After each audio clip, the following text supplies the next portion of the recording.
মহানগর পুলিশের কমিশনার শেখ মোহাম্মদ সাজ্জাদ আলী বলেছেন, যদি কোনো থানার ওসি কোনো ঘটনায় ভুক্তভোগীর মামলা না নেন তাহলে তাকে 1 মিনিটের মধ্যে সাসপেন্ড করা হবে। সোমবার ডিএমপি সদর দফতরে অটোরিকশা, অটো ভ্যান এবং ইজি বাইক চালকদের সঙ্গে এক বৈঠকে তিনি এই হুঁশিয়ারি দেন।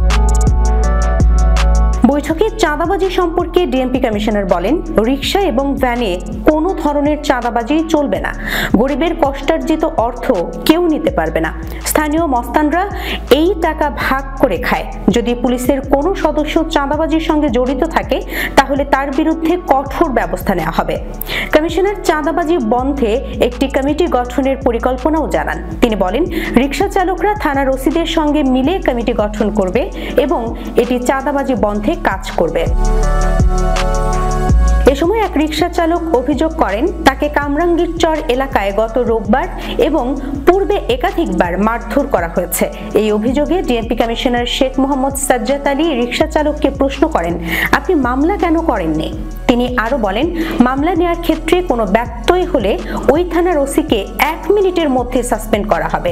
এর আগে বেলা 11টার দিকে দুটি রিকশা চালক সংগঠন ডিএমপি সদর দপ্তরের কমিশনারের সঙ্গে বৈঠকে বসে।